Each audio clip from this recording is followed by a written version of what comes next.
सो hey guys, कैसे हो आप सब लोग। आज के समय पे हर एक व्यक्ति 2 से 3 घंटा तो अपने फ़ोन के साथ बिताते ही हैं। ऐसे में यूज़ करते हैं अलग अलग एप्लीकेशंस जैसे व्हाट्सएप, फेसबुक, इंस्टाग्राम या फिर कोई वीडियो कॉलिंग एप्लीकेशन, या हो सकता है आप डायरेक्ट किसी को कॉल कर रहे हो।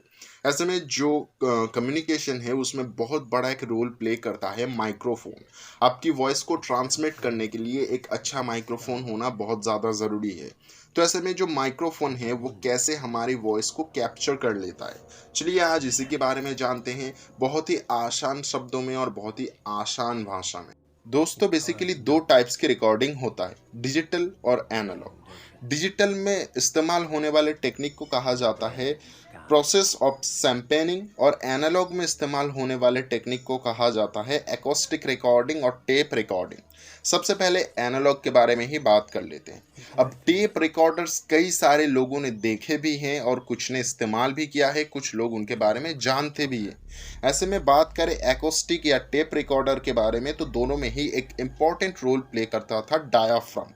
डायाफ्राम क्या है? जब हम बात करते हैं तो एयर में वाइब्रेशन क्रिएट होता है, जो चार पास के एनवायरनमेंट है उसमें वाइब्रेशन क्रिएट होता है, और उस वाइब्रेशन को कहा जाता है एकॉस्टिक एनर्जी। अब डायाफ्राम जो कि है इस एकॉस्टिक एनर्जी को कैच करता है और उसको इलेक्ट्रिक रिसीव पल्स में कन्वर्ट कर देता है। उसके बाद क्या होता है, जो एकॉस्टिक रिकॉर्डिंग होता था उसके ज़रिए एक डिस्क में छोटे छोटे स्क्रैचेस की मदद से उस डेटा को रजिस्टर किया जाता था। और जो टेप रिकॉर्डर्स होते थे वहाँ पे मैग्नेटिक फ्रीक्वेंसी का इस्तेमाल किया जाता था।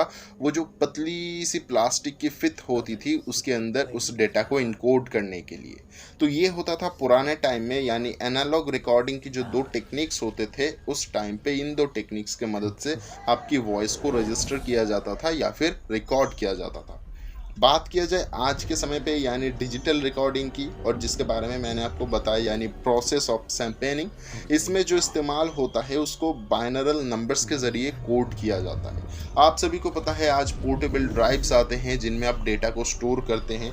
तो यहाँ पे आपकी डायरेक्ट जो वॉइस है उसको रिकॉर्ड नहीं किया जाता, यहाँ पे भी एकॉस्टिक एनर्जी को कैच किया जाता है और उसके बाद जो इलेक्ट्रोलर रजिस्टर्स बनते हैं उनको नंबर्स में कन्वर्ट किया जाता है, जो 0 और 1 के बेस में होते हैं। इनको बाइनरल नंबर्स कहा जाता है। और फिर इनको जो पोर्टेबल डिवाइस होता है या जो स्टोरेज होते हैं वहाँ पे एक के बाद एक इनकोड किया जाता है। दोबारा जब सुनने की बात आता है तो वो जो नंबर्स है वो अपने हिसाब से हर एक बीट को सेट करने लगता है और दोबारा से उस फ्रीक्वेंसी को आप सुन पाते हो।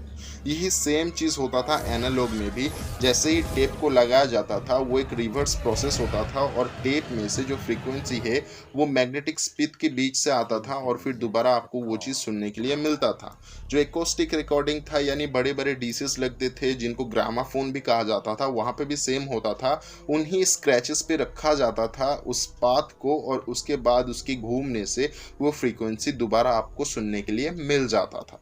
तो यही कुछ था टोटल जो माइक्रोफोन का कंसेप्ट है या फिर माइक्रोफोन की जो प्रोसेसिंग है उसके बारे में बहुत आसान शब्दों में मैंने आपको समझाने की कोशिश की है। बहुत कुछ टफ चीज़ें नहीं है, बस डायाफ्राम का मेन रोल होता है अलग अलग चीज़ों को अलग तरीके से वो कैप्चर कर, मतलब एक तरीके से वो कैप्चर करता है और अलग अलग तरीके से रजिस्टर करता है। उम्मीद करता हूँ वीडियो आपको पसंद आया होगा, तो ऐसे में एक लाइक करना तो बनता है। प्लीज़ प्लीज़ गाइस हमें थोड़ा सा सपोर्ट करो, बहुत मेहनत करते हैं हम अपनी वीडियो में। हफ्ते में एक वीडियो लाते हैं लेकिन सही चीज़ बताते हैं आपको, झूठी चीज़ें नहीं बताते और असली टेक की बातें हम हमेशा करते हैं। तो कृपा करके अगर आपको अच्छा लगा हो वीडियो तो प्लीज़ यार चैनल को सब्सक्राइब कर लो। 2 साल से मेहनत कर रहा हूँ, 200 भी सब्सक्राइबर नहीं है। और जो लोग गैजेट्स के रिव्यू करते हैं उनके चैनल में जाके देखो मिलियंस पार हो रहे हैं। मुझे किसी से कोई क्षोभ नहीं है या फिर जेलसी नहीं है, लेकिन फिर भी जब चीज़ों को देखो तो बुरा तो लगता ही है। अलविदा, अपना ख्याल रखना। कोरोना नहीं गया है, सिर्फ लॉकडाउन को उठाया गया है, तो खुद का ख्याल रखना, सैनिटाइज रखना अपने घर को, अपने हाथों को, और मास्क के बगैर बाहर मत निकालना।